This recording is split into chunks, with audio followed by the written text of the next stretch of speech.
은혜의 지도, 은혜의 기록이라는 제목으로 말씀을 전하고자 합니다. 지하철에 가면 들어가면 주변 지도가 안내 지도가 나와 있지 않습니까? 목적지가 표시되어 있지만은 더 편리한 것은 그 목적지를 가지고 지금 내가 어디에 위치하고 있는지를 표시해 주기 때문에 그게 참 좋은 것 같습니다. 내가 지금 있는 곳이 어디냐? 그걸 중심으로 해서 내 목적지까지 거리가 얼마냐 볼 수 있다는 것이죠. 그 지도에 내가 포함되어 있습니다. 내 위치, 내가 지금 있는 곳이 어딘가. 그래서 오늘 제목이 은혜의 지도인데 사실은 그 은혜의 지도는 내가 있는 자리, 내가 있는 위치가 은혜의 지도라는 것이죠. 나를 소외시키지 않고 나를 포함시켜준 그 지도를 볼 때 그게 바로 은혜의 지도라는 것이죠.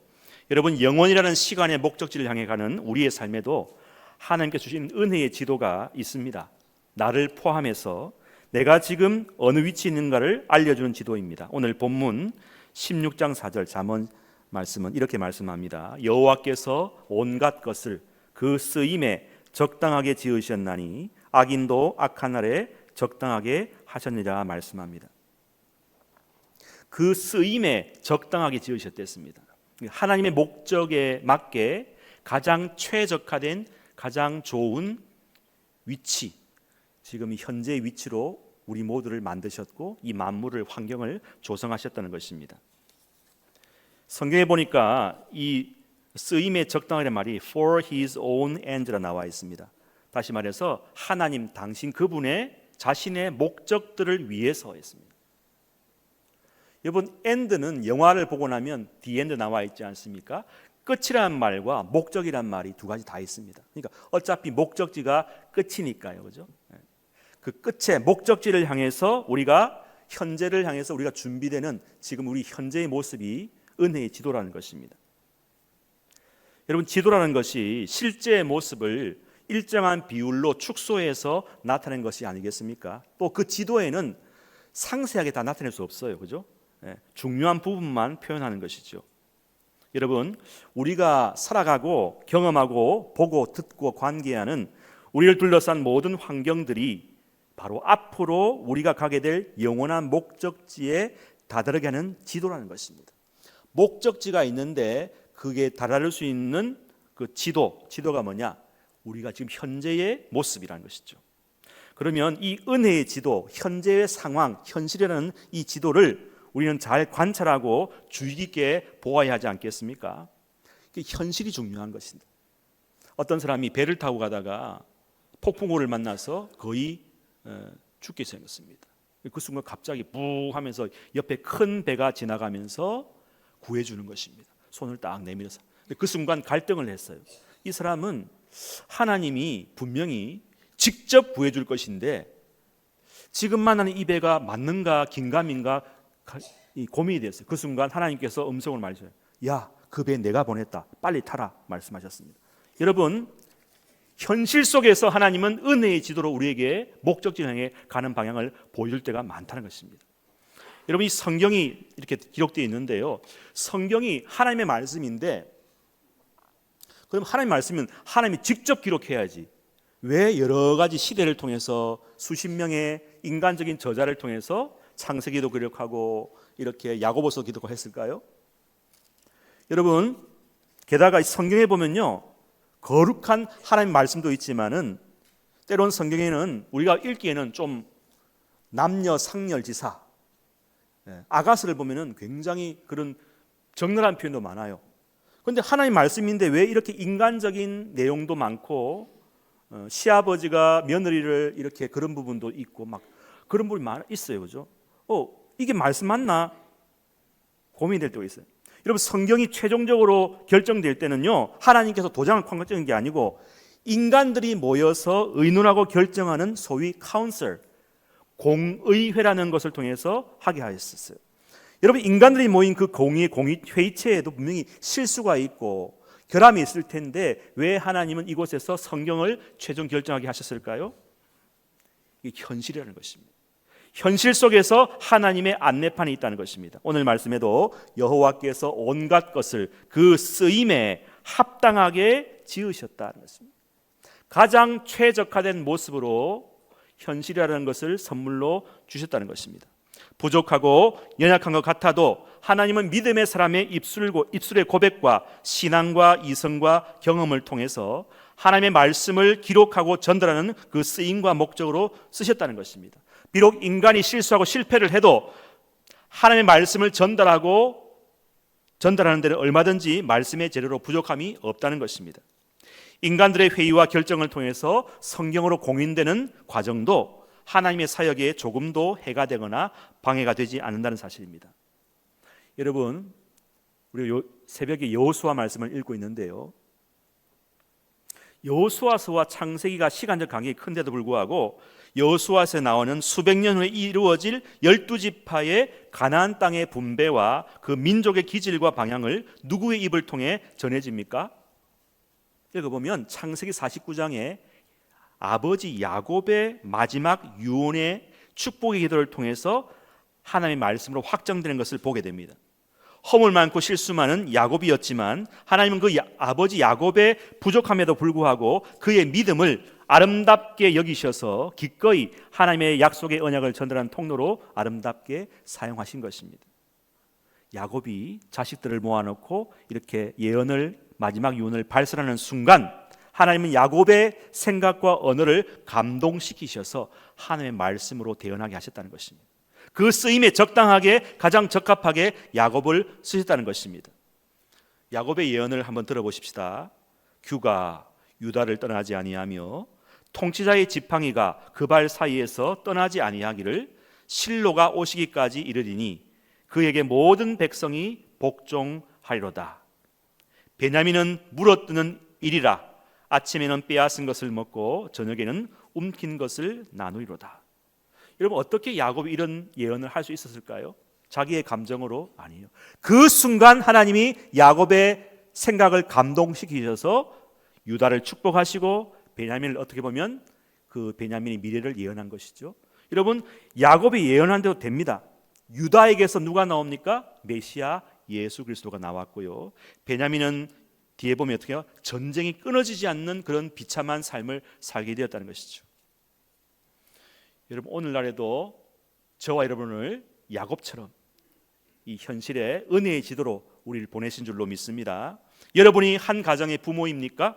하나님 여러분을 가정의 제사장으로, 기도의 아버지 어머니로 그 쓰임에 가장 합당하게 세우신 줄로 믿습니다.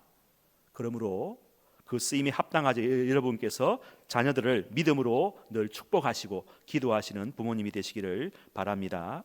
여러분의 기도와 축복대로 하나님은 그 축복의 물줄기가 자녀를 통해 흘러가게 하실 것입니다. 자녀를 축복하고 옳은 대로 인도하라고 이 시대의 부모로 그 쓰임에 저와 여러분을 적당하게 부르신 것입니다. 여러분 모두는 이 시대에 하나님의 목적을 위해서 쓰임받기에 모든 것이 최적화되어 있음을 믿으시길 바랍니다. 여러분, 얼굴을 보세요. 우리 얼굴에 귀가 몇 개죠? 귀가 2개입니다. 귀가 3개인 분 계십니까? 2개입니다. 왜 2개죠? 2배로 빨리 알아듣고 잘 알아듣고. 그런 입이 몇 개입니까? 입이 10개가 아니죠. 입이 하나죠. 왜 입이 하나일까요? 생각 같은 입을 많이 만들면 좋을 텐데, 다른 소리 하지 말고 이 말 저 말 하지 말고 딱 한 말만, 바른 말만 하라고 1개만 주신 것입니다. 그러니까 쓰임에 합당하게 최적화되어 있는 것이죠. 어제 미장원 갔더만요, 눈썹도 잘라주더라고요. 여러분, 눈썹이 없어 보세요. 이게 비가 오면 그냥 들어가요. 이게 최적화되어 있는 것입니다. 따라합시다. 우리의 몸은 최적화되어 있다. 얼마 정확한지 몰라요. 조금 먼지 있으면 재채기 나오고 다툼 나오고. 하나님은 우리의 여러분 존재를요 더 이상 쪼갤 수도 없고 대체할 수도 없고 완전한 최종적인 존재로 우리를 만드셨어요. 여러분 말고 다른 분이 여러분 일 할 수 있습니까? 못하죠. 내 할 일은 내가 해야 돼요. 하나님이 나를 이 시대에 정확하게 여러분의 자리에서 쓰임받는 존재로 세우셨다는 것입니다. 여기 모인 분 중에요 쓸모없는 분들 아무도 없어요. 나는 쓸모없는가? 난 필요 아니에요. 다 필요하니까 여러분을 세워준 줄로 믿습니다. 저는 남성교회 여러분 한 분 한 분이 얼마나 귀한지 몰라요. 정말 정말 저분은 이런 면이 있구나, 이런 면이 다 필요하니까. 우리 장로님, 시무장로님 5분 계시지만요, 똑같은 사람 아무도 없어요. 다 자기의 재능과 은사에 맞게 다 합동해서 사역을 이루도록 다 붙여주셨어요. 우리 은퇴장로님, 원로장님도 마찬가지입니다. 너무 훌륭하세요. 그 외에 우리 모든 성도님들 한 분 한 분이 자기 적재적소에서 하나님께서 필요하셔서 부르신 줄 믿으시기 바랍니다.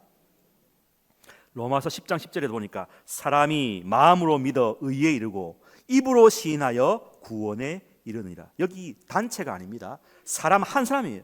여러분 자신이 마음으로 믿어 의에 이르고 입으로 시인하여 구원에, 여러분이 시인하고 믿어서 구원에 이르지 다른 사람이 아니에요. 내가 믿고 내가 고백하는 것입니다. 내가 지금 앉아 있는 것입니다.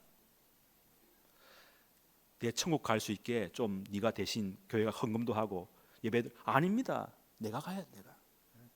여러분, 구원이라는 목적지에 이르는데 최적화된 존재가 바로 믿고 시인하는 우리 자신인 줄로 믿습니다.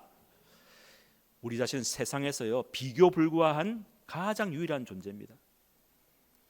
학교 다니들이 모두가 뭐 이렇게 1등, 2등, 3등 등수 매기고 우열 매기니까 그게 내인 줄 아닙니다. 에베소 2장 10절 보니까 이런 말씀이 있습니다. 우리는 그의 만드신 바라. 포이에마였어요. 포이에마. 영어의 포임, 이런 시라는 이름이 여기서 나왔는데 포이에마, 시적인 존재라는 것입니다. 여러분, 세상에 하나밖에 없는 최고의 걸작품이 저와 여러분 줄로 믿으시기 바랍니다. 제발 제가 부탁드리는데 비교하지 마세요. 아이고, 옆집 저 아저씨는 그렇고 뭐 나는 저 아저씨가 아니거든. 난 나란 말이야, 나. 여러분 자신이 이 시대에 최적화된 존재, 하나님께서 만드신 은혜의 선물인 줄로 믿으시기 바랍니다. 여러분 자신을 잘 관찰해야 돼요.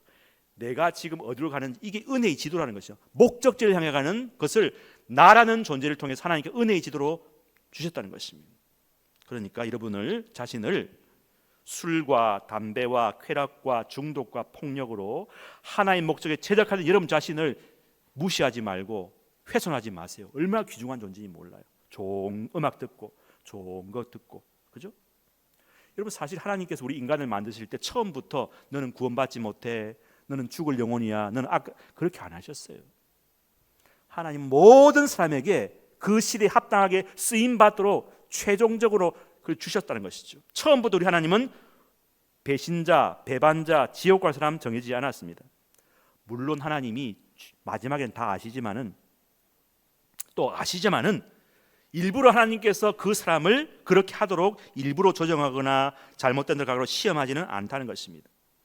하나님은 모든 사람을 사랑하시기에 존중하시기 때문에 사실 어디까지 주셨냐면 하나님을 사랑할 수도 있고 하나님을 배반하고 거절하고 저항하고 끝까지 말 안 들을 수도 있는 그런 가능성도 다 주셨어요. 일부러 그렇게 하신 게 아니라 존중하셔서 그런 선택권도 주셨습니다. 하나님을 선택할 수도 있고 선택 안 할 수도 있고. 그런데 하나님은 뭘 원하십니까? 네가 나를 선택하기 원한다는 것입니다. 그 자유 선택권을 인간이 악하게 남용하고 선택하는 것까지 하나님께서는 관할하지는 않는다는 것입니다. 대신에 그 선택에 대한 책임은 누가 지십니까? 그 사람이 지는 것입니다. 하나님은 신기하게도요, 그 사람의 그 선택의 결과를 통해서도 하나님의 사역에 최적화되도록 역사하여 쓰신다는 것입니다. 우리가 하나님을 선택하지 않고 잘못된 것을 선택해도 하나님은 그것을 또 쓰신다는 것입니다. 잘못된 것까지도 쓴다는 것입니다. 지속적으로 악을 저지르는 그 사람은요, 자신이 그렇게 악함으로 쓰임받는 것을 몰라요. 왜? 자기 선택을 마음대로 남용하니까. 그런데 하나님은 그것을 보고도 어떻게 해요? 그 선택한 악의 결과를 통해서도 하나님의 사역에 최적화된 존재로 지금 쓰신다는 것입니다. 이것이 오늘 말씀에 보니까 악인도 악한 날에 적당하게 하셨다는 뜻입니다. 우리 성경에 보면 가룟 유다가 나와있지 않습니까? 가룟 유다가 자세히 읽어보면 하나님이 가룟 유다를 회개시키려고요, 한두 번이 아니라 여러 번 회개의 기회와 사인과 시간을 다 주셨어요. 그러면 만약에 그걸 중간에 듣고 가룟 유다가 회개했다면 어떻게 해요? 성경은 달라졌을 것입니다.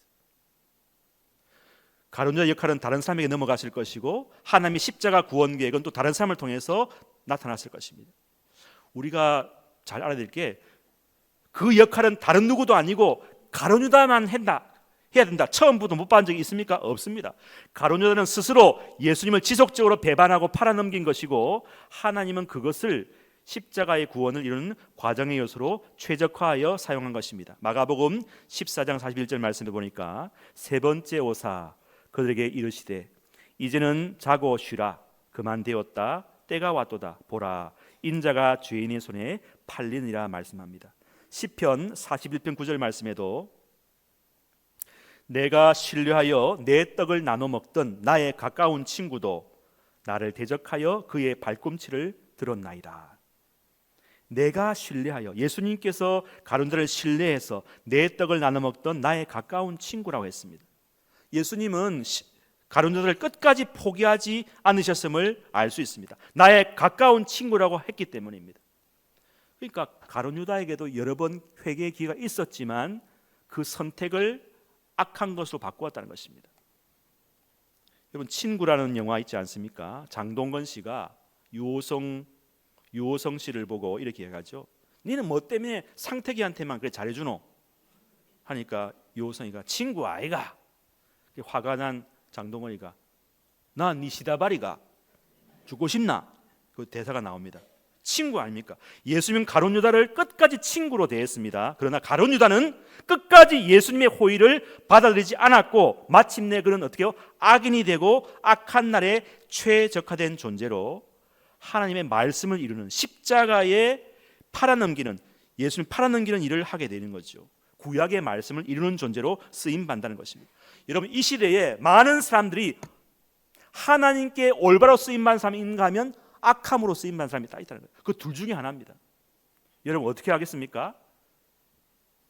믿음으로 살아서 좋게 주님께 쓰임받는 종이 되겠습니까? 아니면 가룟 유다처럼 악한 종으로 쓰임받기를 원하십니까? 선택은 여러분이 하신 것입니다. 여러분, 하나님이 인간의 실수도 실패도 악행도 그 어떤 것도 하나님의 사역에 방해물이 되지 않습니다. 다 쓰임받는다는 것입니다. 왜냐하면요, 하나님의 목적은 처음부터 완전하고 절대 완성되고 완성을 향해 지금도 나아가고 있기 때문입니다. 그 완성에 아름답게 사용되느냐 아니면 비참하게 사용되느냐, 그 둘 중에 하나인데 그것은 우리의 선택에 달려있다는 것입니다. 여러분, 누구나 다 공평하게 기회가 열려 있습니다. 우리가 왜 복음을 전하고 전도를 해야 됩니까? 지금 그런 거예요. 당신이 지금 교회를 나오지 않고 예수를 선택하지 않으면 정말 악하게 쓰임받을 수밖에 없다. 근데 그 사람들은 몰라요. 예수를 믿는 것이 최선의 길이고 선택임을 알려주는 것입니다. 여러분, 전도하는 것은 교회를 채우고 교회의 부흥을 위해서, 그런 프로그램이 아닙니다. 원래 인간이 구원받도록 하나님이 최적화시켜 놓은 인간의 지각력, 판단력, 상상력에 우리가 전도하고 교회 갑시다, 예수 믿으세요 할 때 그 자극을 주는 것이죠. 선택의 기회를 주는 것입니다. 하나님이 왜 우리에게 머리를 주시고 이성을 주시고 합리성을 주셨을까요? 예수 믿는 것이 가장 합리적이고 가성비 좋은 최고의 선택이구나 하고 하나님이 최적화해서 우리를 창조하셨기 때문입니다. 그게 바로 가장 큰 목적입니다. 그런데도 인간은 스스로 어두움을 선택해버립니다. 하나님을 싫어하고 거부합니다. 하나님의 법과 질서를 따르기를 원하지 않습니다. 하나님이 주신 지혜와 지식과 판단력과 상상력을 하나님을 멀리하는 쪽으로 써버릴 때에 하나님이 애써 그 사람을 붙잡고 설득하고 호소하지 않으신다는 것입니다. 완악한 마음대로 내버려 두신다고 말씀합니다. 로마서 9장 18절 후반절에 보니까 하나님께서 하시고자 하시는 자를 완악하게 하시니라 말씀합니다. 하나님께서 일부러 그 마음을 그렇게 하는 게 아니라 그 마음 씀씀이 그 사람이 선택한 것을 존중하셔서 그래 내가 은혜를 놓을게 네 마음대로 해라, 그렇게 한다는 것입니다. 여러분, 여러분의 마음을 사단에게 내놓지 마시기를 바랍니다. 하나님이 주신 그 마음을, 그 선물을 함부로 팔아버리지 마시기 바랍니다. 마음을 지키세요. 마음의 주권을 가지고 그 마음을 하나님께만 바치시고 쏟으시길 바랍니다. 요한복음 13장 26절 27절 말씀을 제가 읽어보겠습니다. 예수께서 대답하시되 내가 떡 한 조각을 적시다 주는 자가 거니라 하시고 곧 한 조각을 적셔서 가룟 시몬의 아들 유다에게 주시니 조각을 받은 후 사탄이 그 속에 들어간지라. 이에 예수께서 유다에게 이르시되 네가 하는 일을 속히 하라 하시니. 예수님도 가룟 유다를 끝까지 포기하지 않으시고 최선을 다하지만 끝까지 가룟 유다가 자기의 마음을 예수님께로 돌이키지 않으니까 구원의 기회, 회개의 마지노선을 넘어서는 예수님도 사탄에게 넘겨주고 만다는 것입니다. 얼마나 안타까운 순간입니까? 여러분, 사탄에게 여러분의 마음을 넘겨주셔서는 안 되겠습니다. 여러분의 양심을, 마음을 사탄에게 팔아버리지 마시길 바랍니다. 빌라도에게도 마지막 기회가 있었죠. 자, 딱 회개하고 돌아오면 되는데 그냥 피해버리죠. 그래서 지금까지 어떻게 합니까? 사도신경에 본디오 빌라도에게 고난을 받으사. 그 빌라도의 후손들은 소송이 들어와요. 왜 우리 이 사람 때문에 우리 가문이 이렇게 사도신경에 단골로 나오냐? 여러분, 빌라도는 사도신경에 악한 것으로 쓰임 받고 있다. 악한 것에 최적화된 존재로 쓰임 받고 있는 것이. 여러분, 하나님의 섭리와 주권을 인정하고 받아들이시길 바랍니다. 기억하십시오. 하나님은 여러분을 이 시대에 하나님의 목적을 위해, 복음을 위해 최적화된 존재로 부름받은 사실을 꼭 기억하시길 바랍니다. 여러분의 시간과 기회와 건강과 열정을 하나님께 드리시기를 간절히 축복합니다. 그러면 내가 지금 어떻게 하나님께 쓰임 받고 있느냐, 그 분별할 수 있는 말씀이 있는데요. 시편 119편 165절 말씀이 있는데 함께 같이 한번 읽어봅시다. 자, 화면을 보시고 시작. 주의 법을 사랑하는 자에게는 큰 평안이 있으니 그들에게 장애물이 없으리이다. 아멘. 지금 우리가 하나님의 은혜의 지도를 따라서 내 자신을 위치를 알면서 잘 가고 있다. 어떻게 할 수 있느냐? 내 마음에 큰 평안이 있느냐? 주님의 법을 사랑하는 자에게는 큰 평안이 있다는 말씀입니다. 혹시 여러분에게 체한 것처럼 불안이 있고 찜찜함이 있고 답답함이 있다면 주님의 법을 다시금 따라가고 여러분의 좌표, 여러분의 인생 지도를 다 맞게 조정하시기를 바랍니다. 누가 그러더라고요. 봄에 노랗게 피는 개나리 있죠. 개나리, 나리 개나리. 이 개나리는 절대 근심하지 않는답니다. 개나리가 근심하지 않는단 말이 뭐지? 왜 개나리는 근심하지 않아 물어보니까 이렇게 얘기하더라고요. 개나리가 근심하면 그 색깔이 나오겠어? 여러분, 개나리가 근심하면 노란색이 나오겠어요? 이상한 색깔이 나오지. 여러분, 우리도 마음에 근심이 있으면요, 얼굴에 뭐가 나와요? 수심이 가득하죠. 찡그리고. 여러분 마음에 평안으로 충만하시기를 바랍니다. 여러분, 무엇을 하든지 우리가 하나님의 영광을 위하여 하시기 바랍니다. 그런즉 너희가 먹든지 마시든지 무엇을 하든지 다 하나님의 영광을 위하여 하라. 우리는 하나님의 영광을 위해서 최적화된 존재로 살아가고 있다는 이 자부심과 당당함을 계속 유지하시기를 바랍니다. 우리에게 이 현실이라는, 여러분의 지금 현실의 모습이라는 현재의 은혜의 지도를 다 주셨습니다. 삶이라는 현실, 지금 나의 직장, 가정, 인간관계, 내가 하는 일이 다 하나님의 은혜의 지도입니다. 지금 내가 하고 있는 속에서 하나님께서 말씀하고 계신다는 것, 나를 중심으로 하나님의 목적지에 지금 다 다가가고 있는 중입니다. 그렇게 은혜의 지도를 보면서 가다 보면 마지막에 목적지에 도달하게 될 것입니다. 그 삶의 결과가 바로 은혜의 기록입니다. 얼마 전 서울에서 역주행해서 많은 사람에게 죽음에 이르게 한 운전자가 끝까지 자기는 책임이 없고 차가 급발진해서 많은 사람을 죽음에 이르겠다고 주장했는데, 그걸 관찰해 보니까, 미세하게 보니, 기계로 정밀 조사해 보니까 브레이크 페달에 발자국 조각이 없어요. 전혀 없어요. 그런데 가속 페달, 엑셀레이터를 보니까 발자국 기록이 다 남아 있다는 것입니다. 그래서 법원에서 이 사람을 구속 수감했다는 기사를 보았습니다. 여러분, 현재의 우리의 모습의 지도를 계속 따라간 사람은 반드시 은혜 기록이 남게 되는 것입니다. 로마서 8장 5절 6절 말씀해 보니까 육신을 따르는 자는 육신의 일을, 영을 따르는 자들은 영의 일을 생각하나니 육신의 생각은 사망이요 영의 생각은 생명과 평안이니라. 갈라디아서 6장 8절 말씀 시작, 같이 읽읍시다. 시작. 자기의 육체를 위하여 심는 자는 육체로부터 썩어질 것을 거두고 성령을 위하여 심는 자는 성령으로부터 영생을 거두리라. 아멘.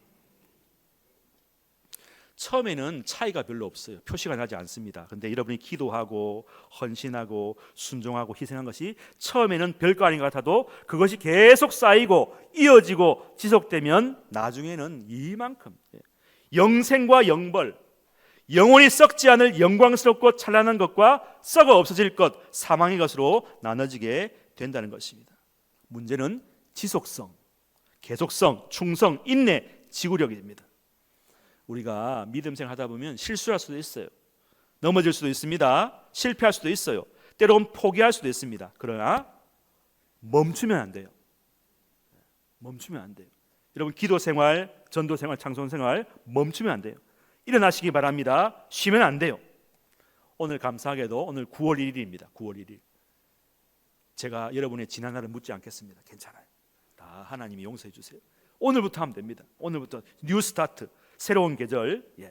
오늘부터 하시고 내일부터 우리 특별 새벽기도에 뭐 아직 안 하지만은 우리의 마음으로 특별 새벽기도를 해서 구역장님들 손들고 구역장님들, 구역장, 우리 구역교 널리 연락해서 우리 구역 자체로 새벽기도 하자.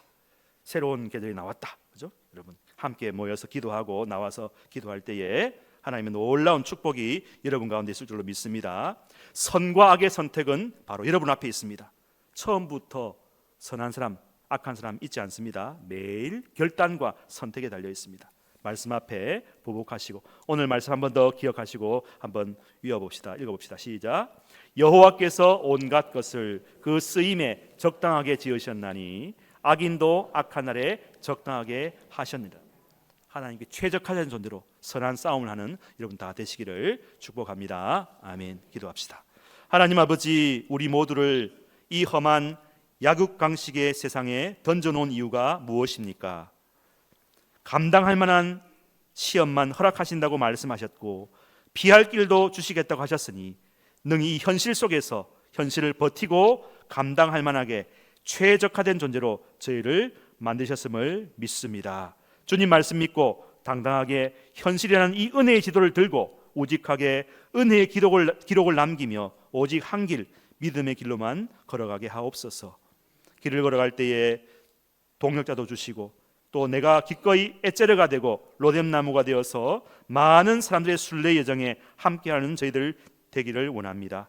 홀로 두지 마시고 우리 남성교회 공동체 안에서 힘을 얻게 하시고 지혜를 얻게 하시고 용기를 얻게 하옵소서. 이제 주위에 아파트가 입주하고 이렇게 들어서고 수만 세대 많은 사람들이 이 주위에 살아가게 됩니다. 우리 남성교회 공동체가 이 지역을 살리고 구원하는 방주가 되게 하여 주옵소서. 가을을 맞이하여 영혼을 추수하고 열매 맺는 계절이 되게 도와 주옵소서. 추수할 것은 많은데 일꾼이 없다고 애타게 찾으시는 주님의 명령에 순종하는 사람이 되게 하여 주옵소서. 그래야 이 하나님의 전에 구원받는 사람들이 날이 갈수록 많아지는 역사가 일어나게 하여 주옵소서. 예수님의 이름으로 감사 기도 올리옵나이다. 아멘.